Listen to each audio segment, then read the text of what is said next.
So if I've got my my DeWalt circular saw with a carbide blade on it, can I break into your safe? Yes, Yeah. absolutely. I'm not. We're not saying our safes are stronger. What Yeah. we're saying, what we propose is our safes are smaller. So you Yeah. locate them where thieves don't look. If you came into my house where I'm having a party, I'm entertaining, a bunch of guys coming over, I'll have some scotch and cigars in the backyard, whatever we're doing, you'd never know I own firearms. Yeah. There's no clues in my house that there's guns in the house because all my safes are discreetly located. Yet I'm never more than 2 seconds away from a firearm.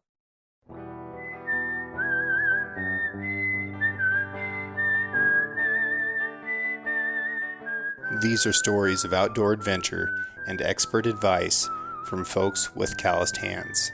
I'm James Nash, and this is the Six Ranch Podcast.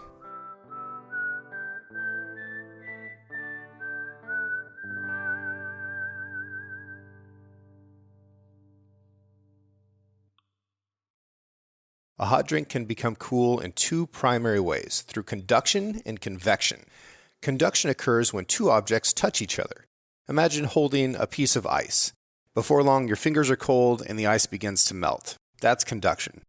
Convection occurs when a gas or liquid moves from being different temperatures. When you heat water over a stove, the warm water moves up and the cool water moves down. That's what you're seeing when water boils, and that's convection.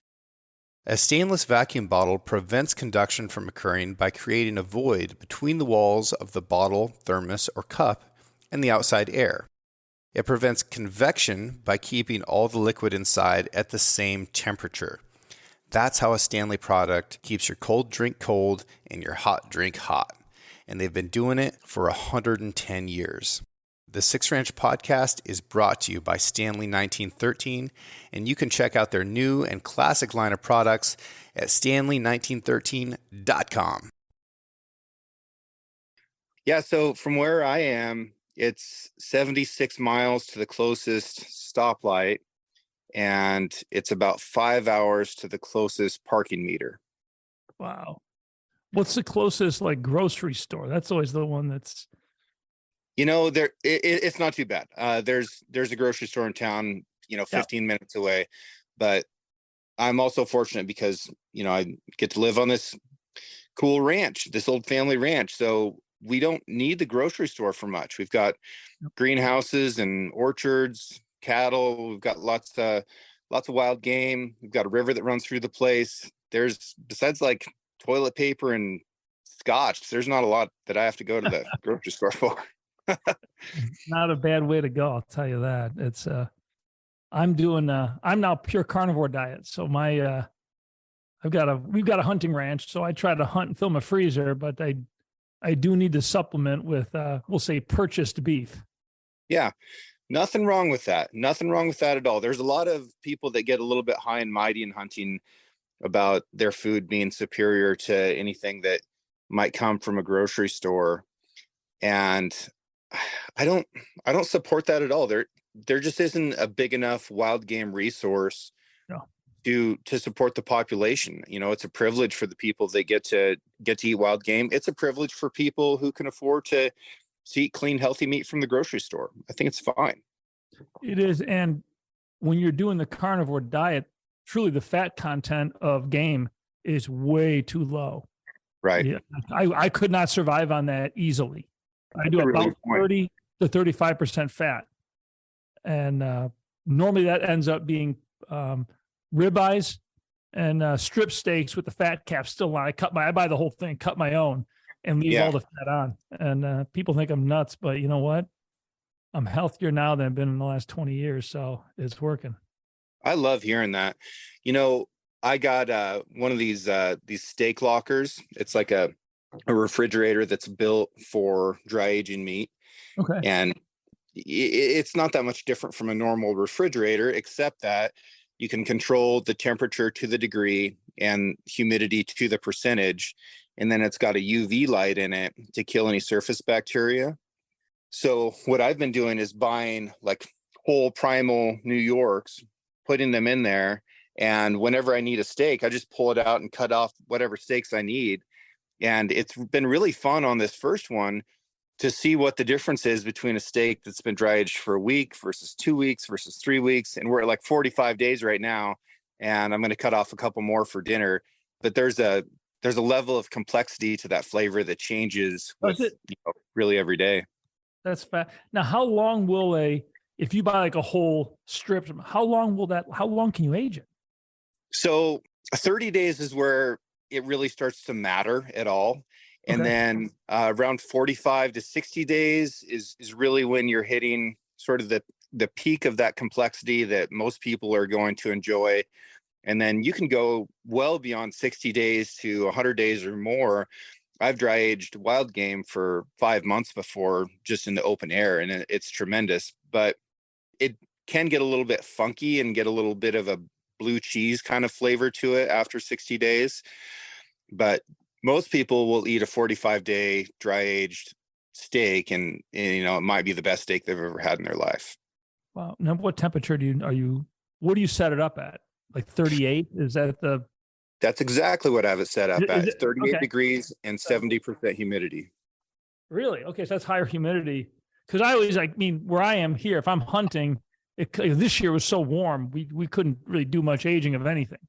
You're going out at 68 degrees out, but normal hunting season here, I'm in central New York. It's, if I'm 35 to 43 degrees, 44 degrees, I'm good to go. Yeah. This is out. That meat will stay cold. Yeah. That's awesome. So where are you located, sir? I live in Casanova, New York. My SecureIt is located in Syracuse, New York. Okay. So I'm about a 30-minute drive up into the hills. I live on a little lake in kind of the foothills to the Catskill Mountains. And then about 12 minutes from my house, we've got a 500-acre hunting ranch that we're building out right now. We purchased 2 years ago, and it's a spectacular piece of land. We're having a ball with it. That's awesome. I'm curious how the creativity that's required to be a musician lends itself to the creativity that's required to make gun safes. I don't know if it is. It's interesting. For people listening, yeah, I was a professional guitar player for 12 years, and 10 then I just ended that career, and I got into other things, ended up building gun safes. It's I find music to be very not, people say, oh, it's mathematical. No, it's not. But I find spatial relations and how I look at, especially if you're playing more complex. I played like heavy metal bands, but I've also played in jazz bands and swing. I've done a lot of different stuff music wise. And I look at spatial relations as how things relate to each other. I did a lot of computer programming early when I was no longer a musician, getting into sales. I did a lot of programming just because nobody knew how to write websites. And I started doing it myself. And I found that to be very much a spatial relations exercise, looking at databases. And when you look at gun storage, it is 100% spatial relations. It's just looking at things three-dimensionally. And for us, for what we do, we came into the military space having no idea what it was, and developed a solution for the military, having not seen what they were using really. And we were presented with a problem. So we just said, well, how am I going to solve this problem? And, hey, do you want to come tour some armories? They're like, no, we did, because I don't want to see what you're using. The minute I see what's there, that's going to influence my decisions in terms of finding a solution. I'd rather approach things from a totally green, totally almost naive standpoint of, I have no idea what you're doing. However, your problem you described, I could solve like this. And we created our first weapon storage system kind of going by that method. Just, all right, guys, it's got to be flexible. It's got to be modular. It's got to be adjustable. It's got to hold a wide variety of weapons in a military armory. And it has to be so simple that there's no directions. And that's kind of how we approached it. They really liked it. That was 2002. And I was working with a Canadian manufacturer. And then we kind of had Steve ran that business. He and I were good friends. I was pushing him to make changes in the system because it really was not suited perfectly for U.S. military use. The locking system really wasn't what the military wanted. He was hesitating to make changes, and he also was allowing other dealers to sell the product in the U.S., and I was doing all the design work. So we separated, parted ways, and I went off on my own and developed. Because SecureIt broke away from them, and we developed our SecureIt tactical weapon storage platform, which is now we call Cradle Grid, and we did that in 2008. We launched that product. By 2011, we were the largest supplier to the U.S. military for weapon storage systems. So it was once we came up with the solution, it was they just loved it. So was the storage system that you came up with for armories, for units, or was it for storing individual weapons, or what did that actually look like? We really developed for large armories, and it really was more systematic about a problem that was presented. I started weapon storage in 2002. I got into it. I was running a business selling laptop storage cabinets and then racks for storing computer tapes. It was my whole background was on the computer storage side of things. And it was a freak phone call. A guy just said, "Hey, can you store an MP5?" I'm like, "Sure." What's an MP5? Little submachine gun. So that's when I first looked at weapon storage. I had no idea what this was. And we started just playing with it, having fun with it, working with a Canadian company. I'm developing the solution. And in 2007, it was USAFIC, which is U.S. Army Special Forces Command. Now that's just part of SOCOM. It was Army Special Forces, put out a solicitation for an arms room assessment. They were facing a problem of all of their armories were failing inspections. The military had transitioning from the M16 to the M4, going from a 39-inch standard rifle, all the same, to the M4, which is really a modular weapon system. They're flexible, adjustable.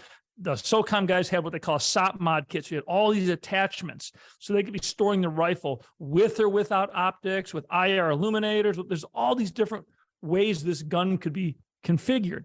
And the weapon racks they had, all of them were designed for a standard 39-inch gun. Plus all the gear associated with, post 9/11 military development, all the high value gear had to be stored in armories because it was, there was some technical stuff to it. It was top secret in many ways. It was stuff they needed to maintain it, and it was expensive. So the armories, instead of just storing guns, were now storing, organizing all this high value gear. Their armories were a mess. And this is Army Special Forces, supposed to be the best guys. So they put out this solicitation. We became aware of it. And we scheduled a meeting with a colonel who was running this thing down in Fort Bragg. Now, SecureIt was a 3-person company, and we really didn't know much about this, but nobody did. There was no weapon storage company out there. So we went to the meeting, Gary Myrick and we're at the hotel in the morning. We're like, our shirt's white enough. Can we pull this off? Because we didn't know what we were doing, other than we knew how to sell and we were confident. Walked into the meeting, and it was Colonel sitting in his office. I walked right up to him. I just said, Hello, sir. My name's Tom Kubiniec. I'm considered the leading authority on small arms storage, armory design. I believe we're the company to do this. And we sat down. We talked for about 25 minutes, had a great conversation. And we walked out of the meeting, and Gary's like, he's like, what the hell was that? I said, Gary, you know what? Nobody knows this. Nobody knows the space. We just walked in, and I just claimed that we are the leading authority. And there's nobody to dispute us. Nobody can say we're not, because there's nobody here. There is nobody. And I said, Gary, we got to back this up, though, if we win this. So we were up against, L3, Harris, all the big, General Dynamics, these big defense contractors, and they're probably bidding millions of dollars for this thing. Our bid came in less than $500,000. It wasn't a big, it was a lot of travel, a lot of stuff. And it was a time cost plus kind of contract. We probably end up doing the whole thing for $350,000. But I spent the next 18 months traveling all over the country, going to every single Special Forces armory. And I was there, it was me or Gary and I, for a day to 2 days where we would sit, interview the armor, watch the workflow, survey the space, take lots of photographs, but really sit down and just sit and watch how these guys operate, watch what their challenges are. And this is access that nobody has ever had. And we just sat there writing notes and just collecting data for 18 months. At the end of that 18 months, we presented a report to Bragg as to this is why your armories are failing, and said, and this is what we think will solve that problem. And that's when we developed Cradle Grid, or the tactical weapon storage platform. And that system, we use what I call at the time a method, Home Depot development. We went to Home Depot. I was walking the aisles and Lowe's and just all these stores looking, how do people store stuff? Again, I don't need to invent something new if it already exists. Can we take existing things and adapt them? Can we make, what's the simplest solution? And we came up with our system, the actual cradle that holds the gun, it's one piece, and it'll hold a MP5, a M4, up to 50 cals Mark 19 shoulder launch systems. In our weapon racks, an armor can walk up to the rack, and it doesn't matter what weapon he has in his hand. He can adjust the rack on the fly, put the gun in, no tools required, and walk away. It's extremely quick, extremely simple. And that piece, I bought a whole bunch of airsoft guns, different military guns, had a machine shop make me a 50 cal, which we still have. It's beautiful. And I've got a Mark 19 they look exactly like real heavy guns. They're fake. And then I went out with wood and just started carving and cutting and coming up with ideas. And we came up with the cradle that worked. Then we had CAD drawings done and had it made. And that was 2008. By 2011, we were rock stars in armories. And we were building armories all over the world. Today, SecureIt is the global leader in military weapon storage and armory design. It sounds more impressive than it is. It's cool. It's fun. I love what we do and we're good at it. It's a really niche market. We're not like this huge company. In fact, the retail side of our business is now considerably larger than the military side of the business. The military market is 17 million a year in its biggest year. Right now, it's probably closer to 6. The retail market is 600 million a year. It's almost a no-brainer as to where the money's being spent. Yeah. I think an experience that Marines almost universally have is coming back from the field and some serialized item in the armory not being accounted for. And the amount of pain that follows that is impossible for a civilian to understand. So, you may have just been out for 10 days, 14 days, 30 days and come back and, everything gets checked back into the armory and they're missing something. And what is usually the case is they are in fact not missing something. It's there, but they've got to recount everything. And there are thousands and thousands of serialized items in there. And until all those things are found, nobody's leaving. So you want nothing more than to take the first shower that you've had in a couple of weeks and, try and scrape some of the ticks and chiggers and garbage off your skin. And the armories are largely antiquated, and they're poor organizational systems that cause a lot of problems and massive inefficiencies for an organization that needs to gain every efficiency that it can. Yeah, no, you're spot on. In fact, I've been on a base. It was actually Army base where an M9 was missing, handgun, and we couldn't leave. The gates are shut down. They shut the base down in and out until they find that gun, and they found it pretty quickly. Now, one of the things. Now, where were you in the Marine Corps? Mostly in Camp Lejeune. Okay, so we're hoping to do Lejeune probably next year, but we're just finishing up a project in Okinawa, and we're calling this Armory of the Future. So we've got a system now where the guns are the easy part. They're all stored. All the serialized gear. We took a page out of our old data store. We used to store backup tapes back when companies had thousands of backup tapes for their computer systems. They used what was called slot addressable memory storage, where you have a backup tape with a serial number and a slot in a rack with a matching number.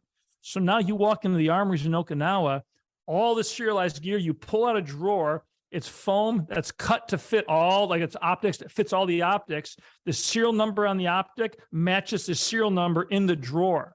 So you just open the drawer and you can just scan it. And you see that everything's there. Their inventory goes from, taking 2 days, serialized count, serialized inventory, to hours. It's really, really fast.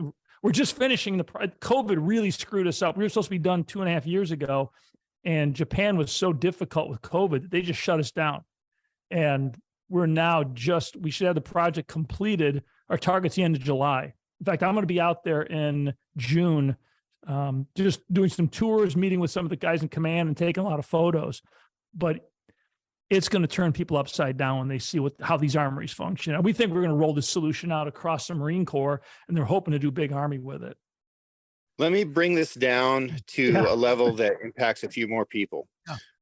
What happens when a thief enters a home with the intent of breaking into a gun safe? Like what goes through their mind? Like how does that break down? Because I think that people either don't think about it, or what they think is going to happen isn't accurate. It's funny. I spent a lot of time on this. I spoke on this at a lot of events years ago, and I just studying FBI crime data, and it's out there. You can find it. It takes some time. You got to dig into it. A thief breaks into your home. This is what happens. They break in. Most break-ins occur during the day. They're going to come into your home. They're going to hit master bathroom, master bedroom and closet, home office den, dining room. They're going to then leave the house. They're in and out of your house, typically about 9 minutes is average. The minute they find something of value, they leave. They're looking for prescription drugs, number one thing. That's why they hit master bathroom. If they don't find prescription drugs, they're looking for jewelry and valuables in the master bedroom, home office den for simple electronics they can sell, dining room if there's silver or something of value, and then they're out of the house. That's the bulk of all break-ins. So when you look at firearm storage, now, if they know there's a safe in the home, they will go to the safe, and they're going to either go den, basement. There's only so many places you can put a big, heavy safe. If it's a pro, they're going to have the safe open. I can open almost any gun safe in America and remove a gun in under 25 seconds. I don't know anything about locks. I don't know anything about doors. I am not a locksmith. I ignore them. I simply show up with a circular saw that I bought in 1987. It's a skill saw, it was $39 at Lowe's or Home Depot. And I buy a carbide blade that's used for cutting rebar in the concrete industry. The blades are about $44 or so, between $30 and $45. And it's a 5.5-inch carbide blade. I mount it up on the saw, and I simply walk to the side of the safe. I don't care how thick that metal is. I'm cutting it at the rate that I cut 3/4-inch plywood. These saw blades are unbelievable. Again, they're designed to cut up to 1/2-inch rebar all day on job sites. It's way faster than trying to use torches or other ways if you're doing big concrete work. And these blades have changed how a lot of this industry works, but you open gun safes. I just cut a 12-inch by 12-inch hole in the side of the safe. The actual saw work takes me about 15 seconds. It's really fast. I reach in and pull the guns out. And if you look at actual data on safe break-ins, safes are cut open. They're not pried open. The industry always shows how pry-proof they are, and they focus all the attention on the doors with extra bolts. If you up your security level on your safe when you order it, spend a lot more money, you get corner bolts, you get steel plates, a drill plate, a whole plate door. But when you look at actual data, safes are cut open from the side or the back. So when I look at in your home, though, firearm storage, if you want to look at security in your home, first off, if you got valuables, like you got nice jewelry, nice watches, don't store them in your bedroom. Don't store them in your closet. Safest place for valuables, and we're looking at actually making a solution for this. I think it'd be kind of cool. Kitchen pantry. Yeah. Thieves don't go into kitchens. They're not interested in your food. Their time is their biggest enemy. They want in and out quickly. That's the safest place in your home. Laundry room. If you got a laundry room, again, a little cabinet in there, put your jewelry, put your watches. They're just not looking. They're not interested in your laundry. So when you look at firearm storage in a home, what we look at is if you're going to secure firearms, if you're going to own firearms, they've got to be locked. Our mission, if every gun in America was properly secured, there's a lot of tragedies that have happened that you can trace them back, and had the guns been secured, they wouldn't have happened. So we look at, if you're going to own firearms and you're going to have them locked, why not lock them in a manner, in a location that gives you a tactical advantage? Doesn't cost any more, but it can make you so much safer. So I look at what we call the principles of decentralized storage. So I would look at a home and say, okay, people sleep in their bedroom, they feel vulnerable. One firearm in a small, fast access safe. If it's a husband and wife and they each are trained shooters, one per person. Nothing more in a master bedroom. I then look at kitchen. People spend a lot of time. Modern homes have big kitchens that tie into their dining area. It's a place where you spend a lot of time. In my house, I've got an agile 6-gun cabinet in my pantry. I've got a pretty good sized pantry. In that cabinet, in that is part of just my gun collection, but I've also got an AR-15 racked, ready to roll. Very fast access. Anywhere near that safe, I'm in. I've got the gun in my hand in two seconds, maybe 3 seconds max. It's very quick. Also, there's an exit point from the home out of most kitchens. I then look at a closet next to your front door. Thieves ignore closets for the most part. They're not interested in coats. In my front hall closet next to my door, I've got another agile cabinet with 6 rifles, lever actions. I got some handguns. Just again, part of my collection. I got a lot of guns. But I also have a pump shotgun with some rounds in the tube, and I've got a racked AR-15 at my front door. When you look at your den, not a particularly secure room. There's not a lot of areas for discretion. Small handgun safe. I mean, if you really want to deck your house out, do a small handgun safe. If you've got a really large collection, I've got a guest bedroom in my home, extra bedroom. Kids are now growing up, college, they're gone. Guest bedroom with a one bed, either stripped or neatly made, a table with nothing on it but a lamp, a chair, and a couple pieces of generic art in the wall, and nothing else. The room is clean. If a thief is taking the time to run a house, he's going to open that door. He's not going to waste his time. In the closet of my guest room, I've got a quad system. I've got I got capacity for 24 rifles, a boatload of handguns, and a ton of ammo. In my house, that bedroom's at the end of a hallway. So that is in a home invasion scenario, we get to that room and I've got a constriction point, that hallway, they'll never get to us. I live in an area where I really don't worry about it. I mean, we lay this out, but if you're truly concerned, you look at your home from a standpoint of, if I'm home, and most people choose not to carry a firearm in their home. I wouldn't. I'm home. You get home, that's when you take things off. I just look at where are you? Where do you spend time? And look for discrete locations. Everything that we make, from our smallest handgun up to our big answer safes, big double door safes, they're all considered fast access storage, meaning they're all, with practice, 2 to 3 second access to a firearm. So the idea that you can, I see this all the time. Yeah, I've got a great big safe with all the stuff in it, but I do keep a shotgun under my bed, or I keep a gun here, or keep a gun there unsecured.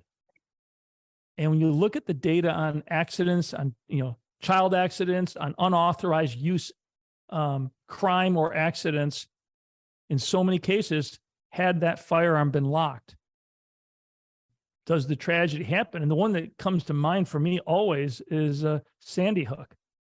Lanza walked into his mom's house, picked up her rifle, and shot her twice in the chest with it, probably before she could even say a word. Had she had her guns properly secured, meaning the kid doesn't have access, does she have a chance to realize, my son's blown a fuse, I need to do something? I don't know, but we never got that chance.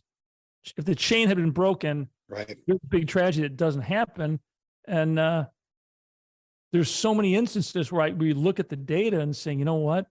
If the damn gun, there's a kid that went to school a while ago and shot his teacher, and the parents said, oh, the gun was locked. I'm saying, no, it wasn't. It might have been in a safe, but if your 10-year-old has the combination, it's not locked. It's you just got to look at it different. That's all extremely interesting and a little bit frightening. When I was growing up, I think is when we started to see fireproof safes, and it was all very confusing, and we didn't know whether you wanted like the heaviest safe possible.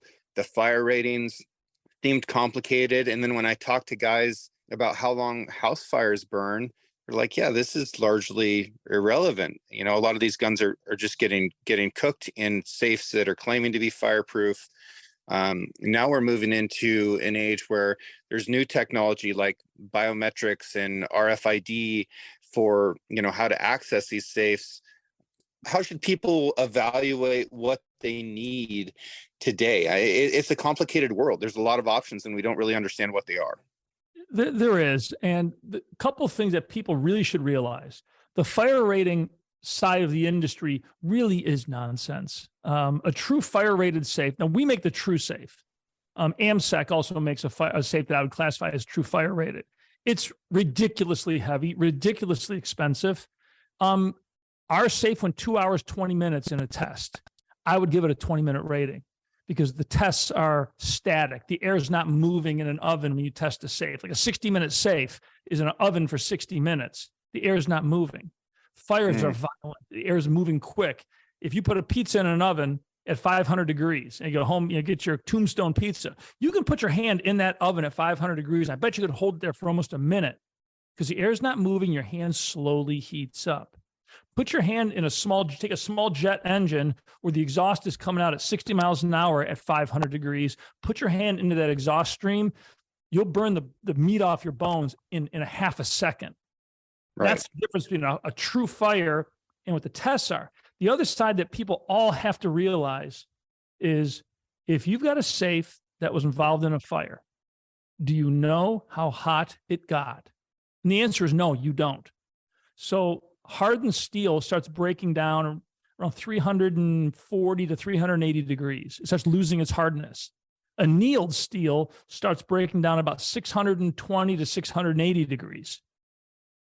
If you've got chassis guns and non-wood guns, the wood will deteriorate at about 380, 400 degrees. Wood starts just to burn, and you'll see the damage. If your guns are in a fire in a safe, regardless of what they look like, should you ever shoot them? I'm going to say no. I mean, if you got ammo that's in a fire, you don't shoot that ammo. You don't, again, heat can change the property of ammo. If you want to, all of a sudden, if you got a really hot round, especially if you're shooting a big caliber gun, I'm not doing it.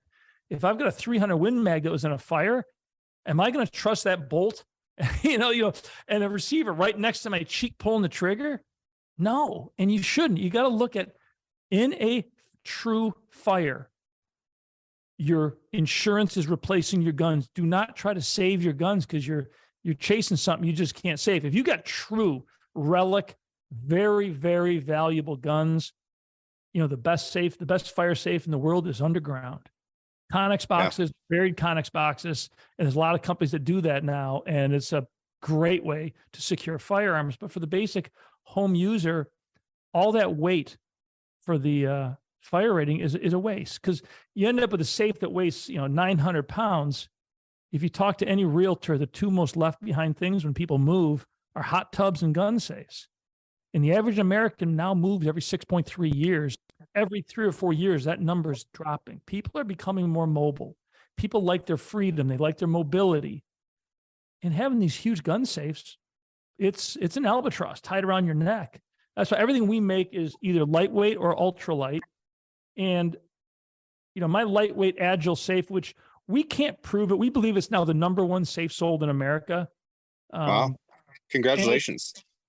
Well, thank you. It's not that we're this huge company. We're not. It's just, Liberty and Canon, they make 75 different safes. I don't know what, they just make all these different safes. We make 3 or 4 because they solve the problem. So the Agile being our #1 safe, that specific model, we sell thousands of those a month.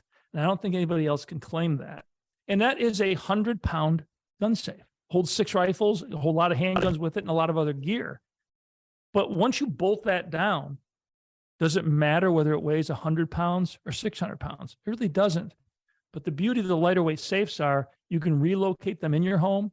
They're small, so instead of buying one big heavy safe and having all your guns located in one spot, our Agile cabinets are affordable. They're 6-gun cabinets, and if you got a large collection, get 3 of them, put them in different locations. Again, I went through that decentralized mindset. We've also got smaller, 2-rifle fast box type safes. So you can just take a look at your firearms and say, you know what? I'm going to store them where I want them. People with RVs, we sell a lot of our little fast boxes and our small cabinets for RV use, because a lot of people have firearms in an RV, and there's no safe place in an RV, but you certainly can create one. I recently finished construction on a new house and moved my safes over. Got 2 obnoxiously heavy safes, and my friends, one of them had helped me move the safes the last time when I got out of the Marines, and he's like, "Look, dude, never again. Like, I love you, but moving this safe twice is how much I love you, not 3 times." It's brutal. Moved them. It really is. And we've been through it. But when you look at America and Americans and our lifestyles, we're going lighter, we're going faster. I look at people, when you're looking at gun safes, consider your hunting rig, your backpacking rig, your camp. If you're a backpacker, or if you're going, like, you can go back for days, or if you're a rock climber, you look at your gear down to the ounce, half ounce. I mean, I did some rock climbing in my youth, and you get your gear, you lay it all out and you don't need that. And you're stripping down to the bare minimum because weight is your biggest enemy. Well, so many things in life now, we're going lighter, we're going faster. Clothing has gotten so, especially for hunting, what we wear clothing wise now. I go out when it's 9 degrees out, I'm out all day and I'm comfortable. And the clothing's not crazy heavy and restrictive. And you look at the gun safes, traditional gun safes, they were designed back in the late 60s, early 70s. They've never changed. Well, you know what? The world has.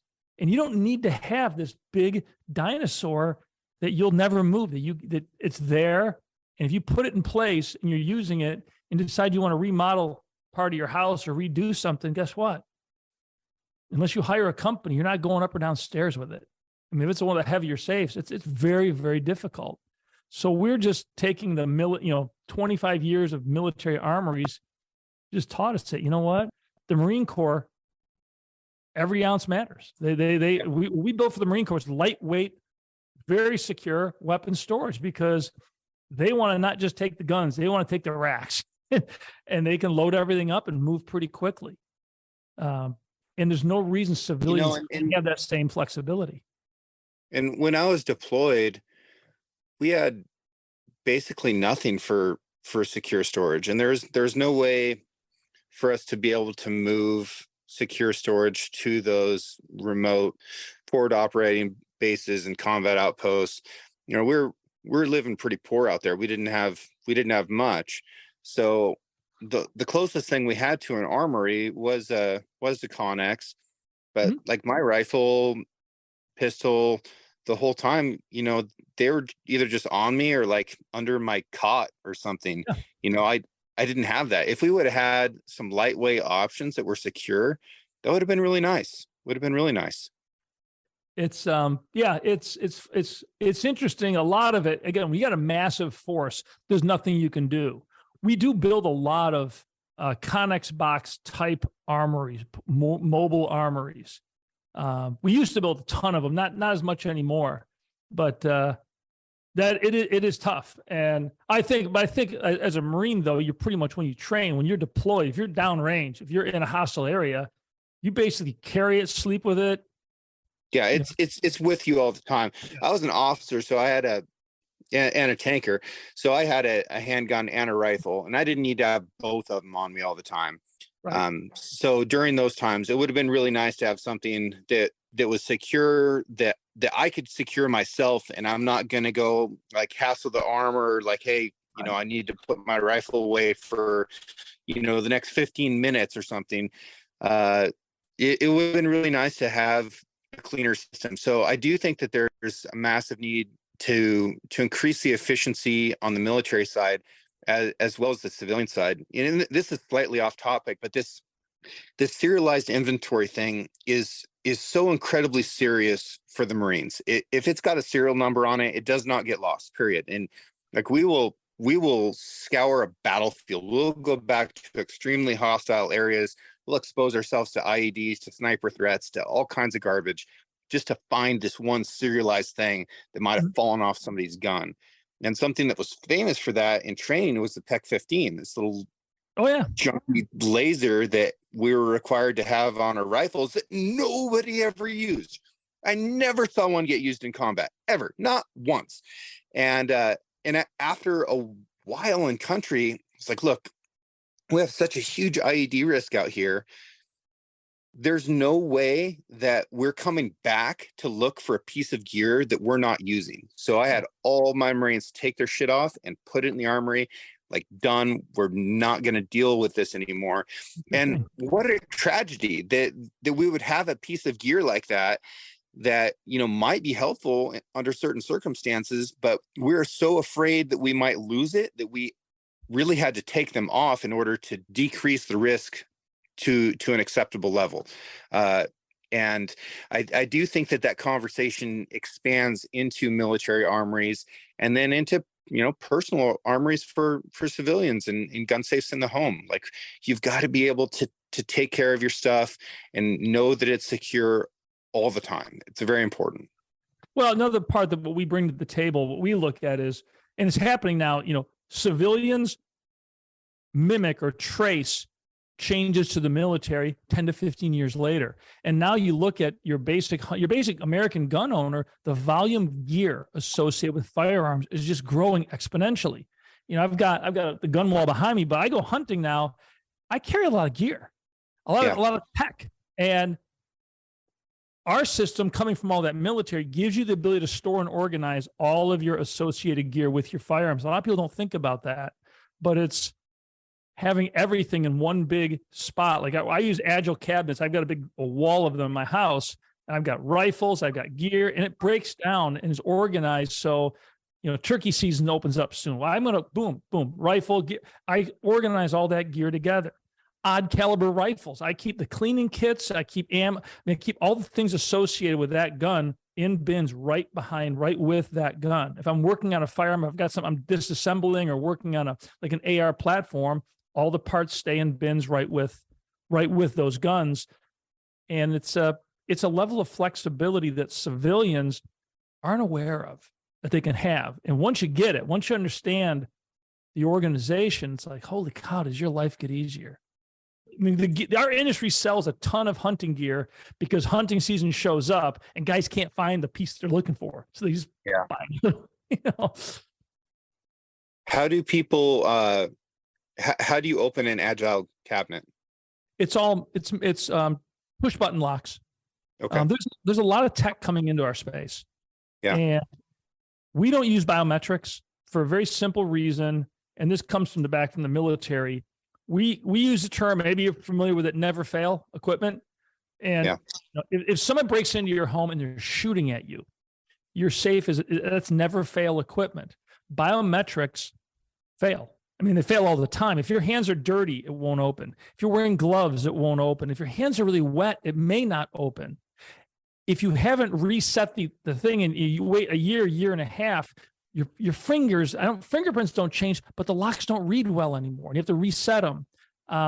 There's so many reasons why a biometric, you can sit there and keep trying it to get it to work. Well, for convenience, you're sitting there, you got a couple seconds, no problem.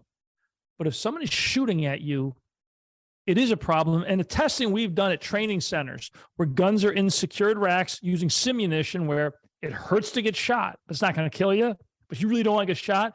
When you run those scenarios, people approach their safes. They always key in the combination. They never use the tech because they go back to, again, if you're being shot at, you're in fight or flight. You're going back to very primal thoughts, very simplicity. You get tunnel vision. Your dexterity gets bad. I mean, a lot of things physiologically change. Push button locks are easy. And we're actually going to a much larger button format. We're designing that right now in all of our safes. The other one is RFID. And this one is, I find, very problematic. I have a lot of experience. We designed a lot of RFID weapon storage inventory systems for the military back 2011, 2012, where they wanted to put tags on everything. When you walk out of the armory, you walk by a scanner and it scans soldier, gun, and all the gear and matches it all up so they can track guys in and out. And that was a big buzz. They decided not to do it because they realized, you know what, we don't necessarily want this level of tracking on all of our guns, especially downrange. And they moved away. But in the civilian world, I see a lot of companies offering RFID access for their safes. So you buy the safe and you get the little fobs that go on your keys. You get a bracelet. You get these little tags that you just wand in front of the safe when it opens. Well, that is painfully convenient. And when you have the tag in your hand, it's pretty quick. You're sitting in your home, having dinner. All of a sudden, the front door gets kicked in and you hear some gunfire. You got to go find your fob, find your keys, or just simply key in your fingers. It's faster just to use your fingers. And again, our locks, I can open our safe in less than 2 seconds.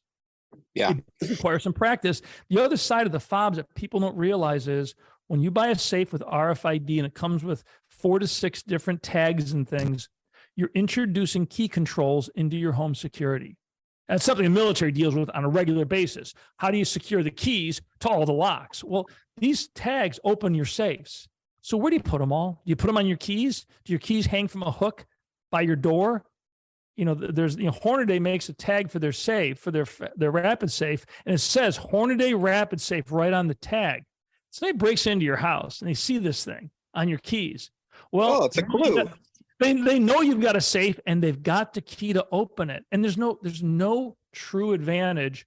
When people use our systems, we tell everybody, if you train diligently for firearms use, train for access. If you're a handgun guy, practice your dry fire drills, your draw drills, practice your access drills. Fast box under your bed, I've got one. We tell everybody in the first 30 days, every night you go to bed, turn the lights off, reach down deliberately, and not quick, just deliberately do your combination, open it, and then close it. Do that for 30 days. You're building muscle memory. After that, do it once a week. And you practice it, this is like being a musician. You're practicing it very mechanically and very deliberately because you're building those neural pathways. So now in a true firefight, fight or flight, where your brain goes to jello and you're in panic mode, you're going to reach down and have that thing opened cleanly in a couple of seconds. What was the military used is slow is smooth, smooth is fast. Is that the term? Or is that where it's, again, you're practicing these motions. Every time I pull a jacket out of my front hall closet, I open the closet up, I immediately go in, I do the combination, I open the door, and then I just close it. I can do it so fast. I can do it with my eyes closed. But again, I never know if all of a sudden I've got a conflict in my home that I've got to address.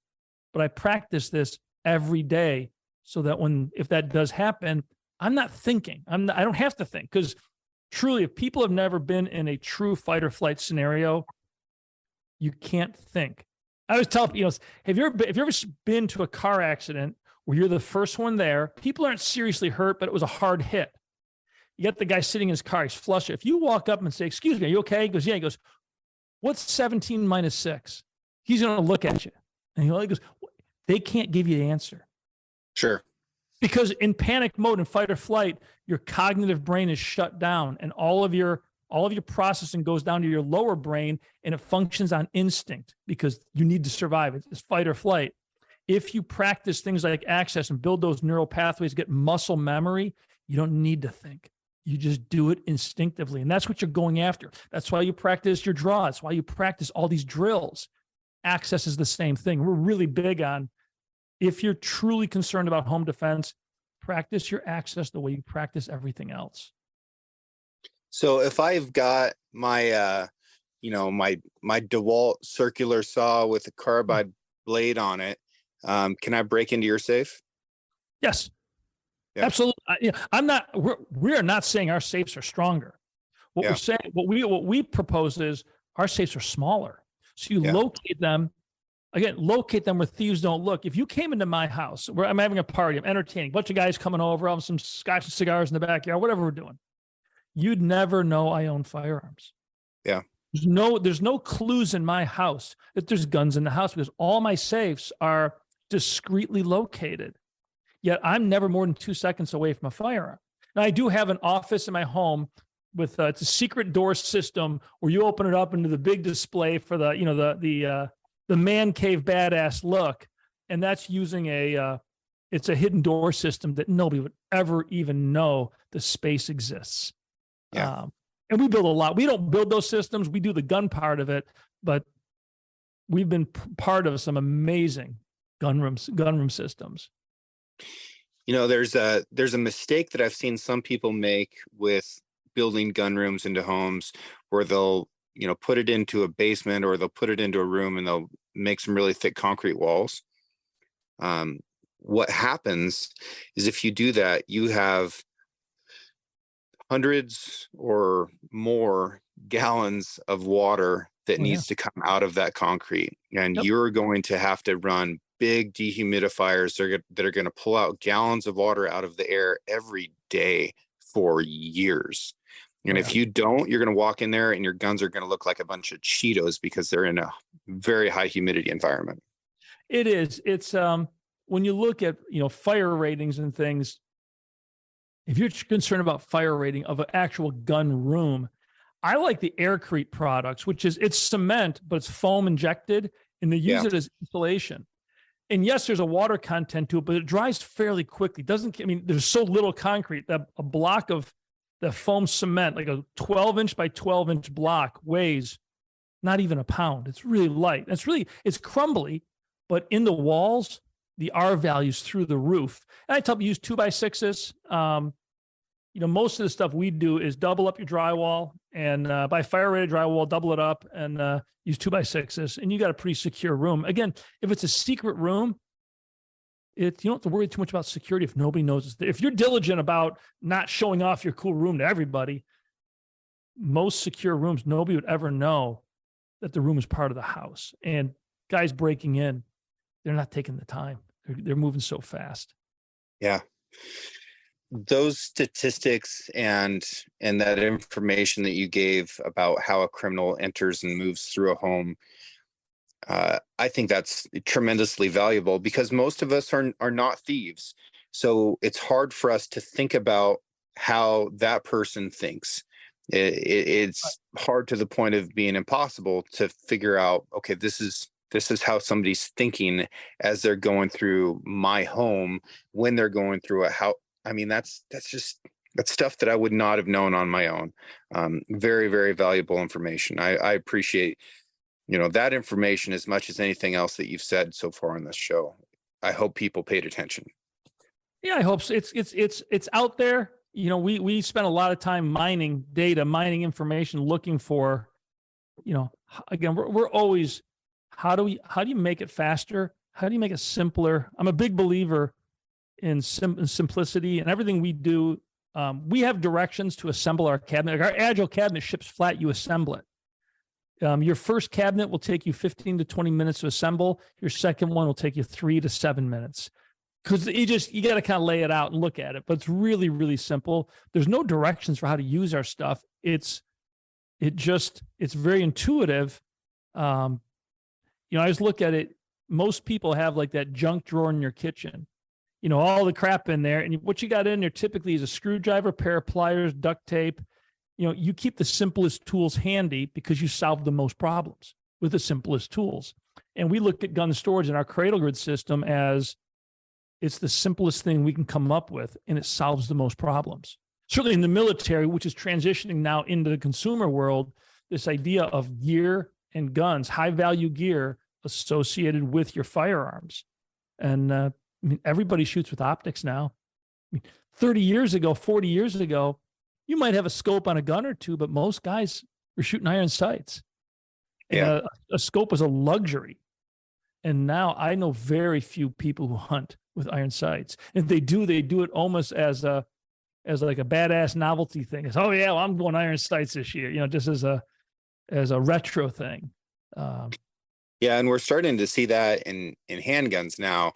People are losing some of their fear around pistol optics. Yeah, and it's a simple enough conversation for me to have, because it can be like, look, if you put a red dot on your pistol, all it's going to do is make you faster and more accurate. So if you're interested in those things, then do it. If you are not interested in those things, then don't put a red dot on. And some red dots are finally getting to the point where people can use them out in the real world. And I am very critical of competitive shooters, because I see only subtle differences between a lot of competitive shooters and, like LARPers that dress up in medieval stuff and smack each other around in the park. If you're only ever shooting on a range, then you'll probably never realize that a single pine needle can render a red dot useless. So we're starting to see red dot pistol sights like the Sig Romeo 2 that's an enclosed system. Now I can use that thing if it's snowing, if it's raining, if I'm out in the wild and need to use this gun and it needs to work all the time regardless of the conditions. So as more people start to pick up on the stuff that is a little bit being led by the military, but in other ways the civilians are trying to show the military a better way. There's some cat and mouse going on there with the advances in technology. It's just getting better all the time. And I think that for people to look back at what you're talking about with shooting iron sights and then having something like a peep sight as the penultimate example of technology for shooting long range, like that's just so antiquated now, but it's really not very far removed. It's a few decades ago. It is. And it's also, if you practice and train with a peep sight, you're gonna be they can be amazingly accurate if you practice and train with it. And to hit on that real quick, a lot of people they go to the range, they like to shoot. How many people practice and train for the scenarios they may be facing? And I talk to you about that is, train how you fight. And if you've got a fast access gun next to your bed, what's the distance to your door? Okay. To your bedroom door. That's probably where your threat's going to be, pretty close. And what position are you in? So practice shooting from a lying position on your side, like you're in bed. Practice practice those scenarios where this is what would happen if I was home. What are the distances and what are the obstacles, and try to train for those. I always try to tell people, if you're just going to go to the range and go plinking, that's great.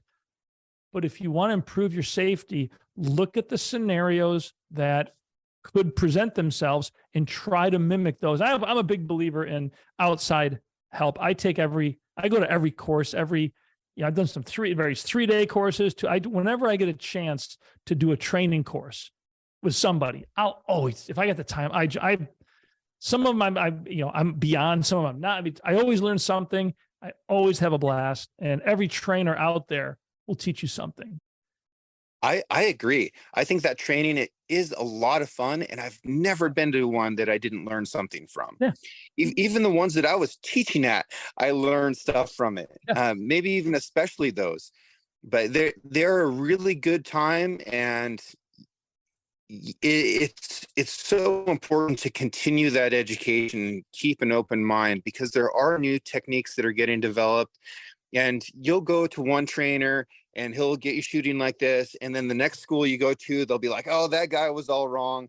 You take the pieces from every one of them that eventually come together to build up the style that you need for the situations that you need to shoot in, and suddenly you're a very, very lethal person that doesn't miss anymore.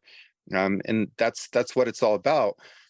We talk about firearm safety rules all the time, and probably not often enough. And it is something that I should talk about more.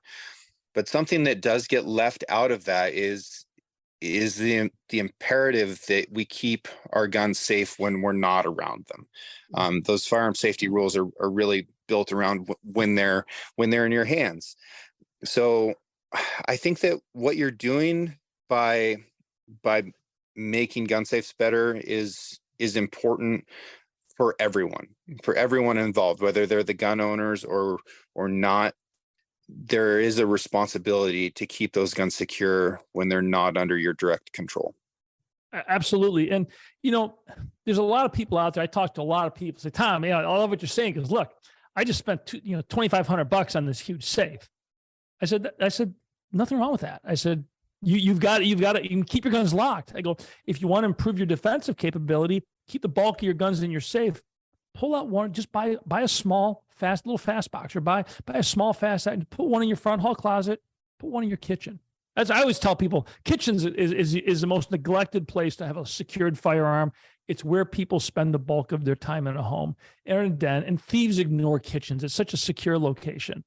But, for what we do, if you've got a big traditional safe and you've got some pretty high-end rifles, we offer our cradle grid system in small panel systems you can install into a traditional gun safe.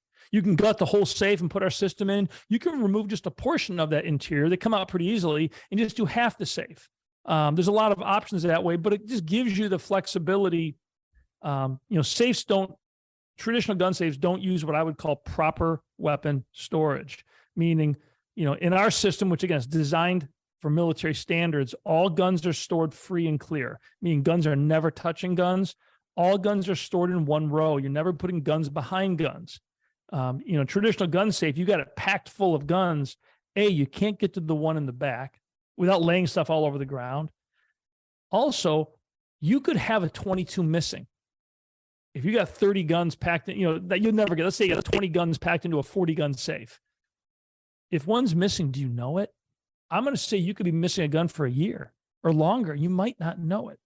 All our safes are shallower, so it's one row of guns. We use the term organizational awareness, and that's, doing sight counts in the military. You open the door, you glance at it, you know right away if anything's missing.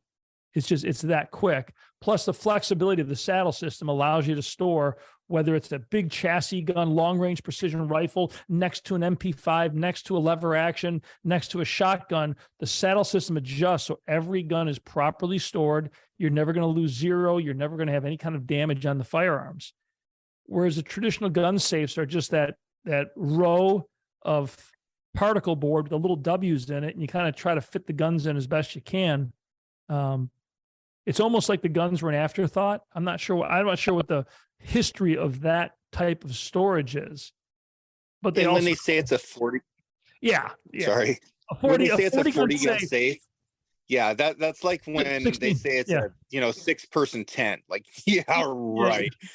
Well, back in the day, if it was you and like 5 girls, okay. That was never my day. No, that was never my day. But that's living through others. But capacity. Maybe if I was a heavy metal guitar player, I could have some stories like that. I met with Liberty years ago when we first went into retail. I said, you know what? Let's license our technology and talk to safe companies. I didn't know anything about gun safes. We scheduled a meeting. I flew out and met with their senior team, and we were looking at their Fat Boy Junior, which we had decked one out with our cradle grid system.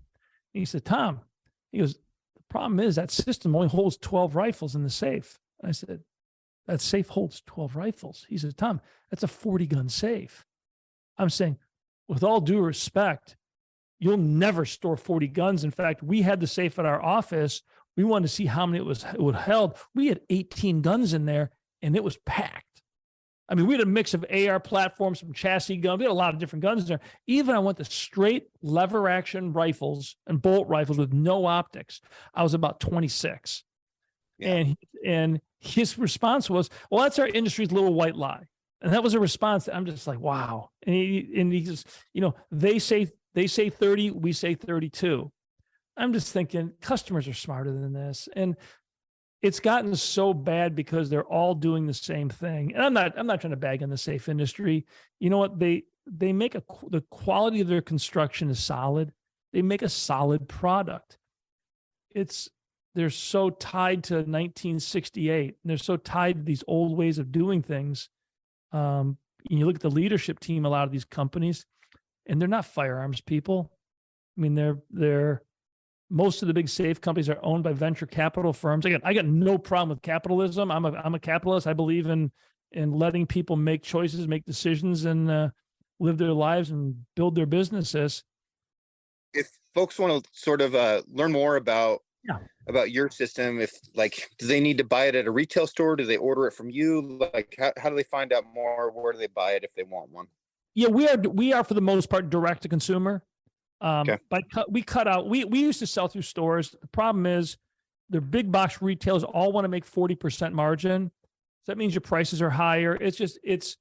And we also, our system in a safe store in a safe distributor, you put our system next to gun safes. Nobody understood what it was because gun safes are designed to look really cool, empty, because that's how you evaluate them. Our system, nobody understands it, but you fill our system with guns, and it looks freaking great. It looks great. So we canceled that whole program years ago, went direct. And now in the digital world, we can show through video, through animated, we can show exactly how the system works. And when we made that change, that's when our sales really started taking off. So if you want to learn more, just Google the word SecureIt as one word. Our retail site is secureitgunstorage.com. We also have secureittactical.com, which is the military side of the business. But just Googling SecureIt, we have a ton of content out there. If you don't want to go through that pain, you can just go down to the podcast description and we will have links to all this stuff. You can just click on it and take you straight there. Yeah, and it's you can start small. When you look at decentralized storage, You don't need to come in like, holy crap, I got to buy 5 cabinets. No, just buy one little handgun safe, a little rifle fast box, and just, it's something you can do over a period of time. That's how I did my house over the course of my house. Over the course of 7-8 years, went from a gun room to now I've got guns really all over my house, and you would be hard pressed to. And again, if I told you go find some safes, what my stuff looks like. Yeah, you're going to start after we talk. You start digging. But the average person in my house, they have no idea that I own firearms. Well, I think that's great. I think that's pretty cool. Tom, I really appreciate your time. I appreciate the information. You're an interesting guy, and you've done some interesting things. And I think that you've got a bright future for this company. Well, thank you very much. We're really excited about, the next few years.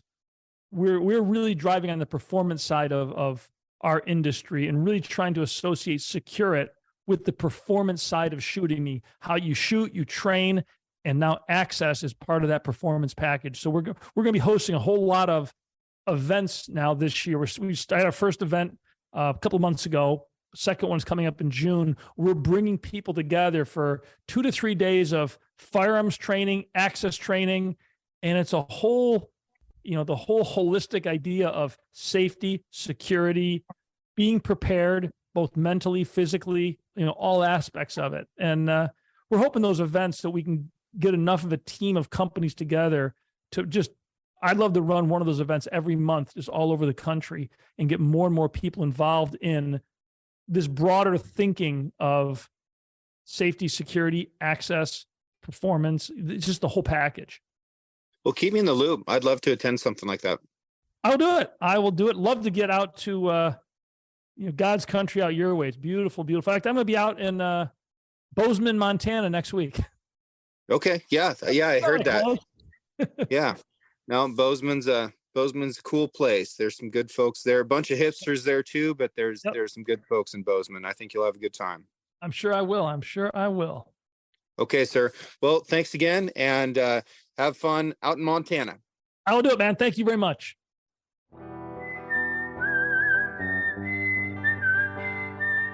Thank you for listening. If you enjoyed this episode, please subscribe and share the show with a friend. You can also rate the podcast and leave a review. Your support allows me to keep doing what I love, which is meeting incredible folks and sharing their stories with you. For more content and photos, follow the show on Instagram at Six Ranch Podcast or me at Six Ranch Outfitters. This episode was produced by Emily Brannigan, with original music written and performed by Justin Hay. Art for the Six Ranch Podcast was created by John Chatelain and digitized by Celia Christofferson. Tune in every Monday for a brand new episode of the Six Ranch Podcast. I'll catch you next week.